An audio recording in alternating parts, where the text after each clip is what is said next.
branded buns and fire-kissed food, hot lobster rolls and palate-popping apps, and your childhood favorite sandwich served in wing form. When it comes to restaurants, this place might be the GOAT, or more precisely, the Hungry Goat. Located on Central Ave in Pawtucket, Rhode Island, the Hungry Goat's Kitchen is a casual spot serving all of the comfort foods you love with a twist, according to chef-owner Alan Klemanchuck. We actually have no boundaries when it comes to the food that we put out here. We are a scratch kitchen. We make everything fresh, bring everything in fresh. You can get anything from your typical appetizers, pizza, sandwiches, to seafood dishes, short rib dinners. I wanted to bring the same type of food that you would see in some of the bigger cities. If you went out to New York or to Boston or Providence, I wanted to be able to provide the same kind of flavors and atmosphere that you would get there close to home, and obviously at affordable pricing. So the greatest eater of all time, the Phantom Gourmet, decided to try it all in a search of the perfect meal.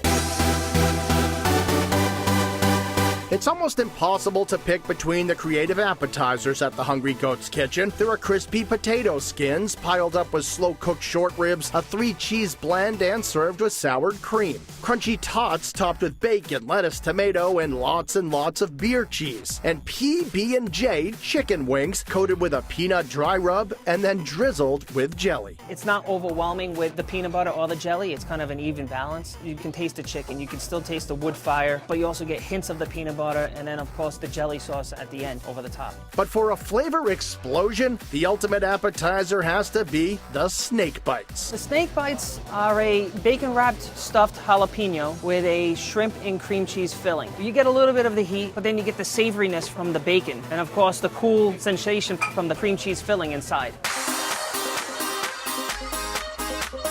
The sandwiches at the Hungry Goat are nothing short of spectacular, with a pastrami Reuben piled high with sauerkraut and house dressing all on a buttery brioche, and a beefy burger they call the Meat Witch, topped with pastrami, short rib, bacon, and cheddar. When you bite into it, you got the juicy burger, you have the sweet and peppery taste from the pastrami, you got the nice balance of flavors on that short rib, the savory bacon on there. Again, it just all comes together really nice, and it's a different option that you don't see. But the sandwich to try is a version of the lobster roll, which comes by way of Canada. The Canadian hot lobster, obviously it's hot, and it has a creamy vinegar mustard-based seasoning with minced lobster in it. People are very surprised. They see that item and they're like, oh, let me try that. And I think it takes them by surprise because so many people are used to seeing your traditional New England style lobster roll, and having a hot lobster sandwich is not something that they're used to. They're just flawed by it. It's lobster, so you can't go wrong with lobster. It's hard to go wrong in the entree section of the menu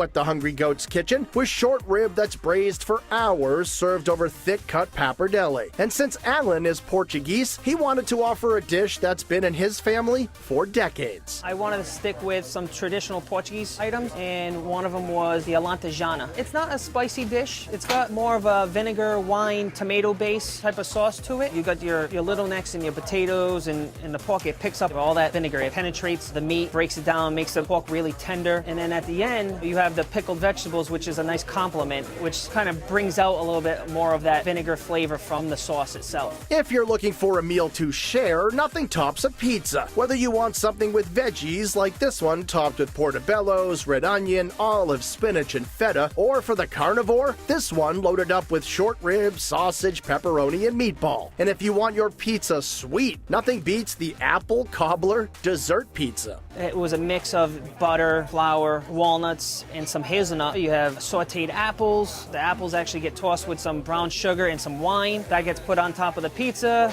and it goes into the wood fire oven. When it comes out, we put a little powdered sugar on the outside crust, and then over the pizza we drizzle some caramel sauce. I would say it's kind of like caramel apple meets apple cobbler. It was like a mix of two different worlds coming together. Snake bites, a Canadian hot lobster roll, a alentejana, and the apple cobbler pizza make for the perfect meal at the Hungry Goat's Kitchen.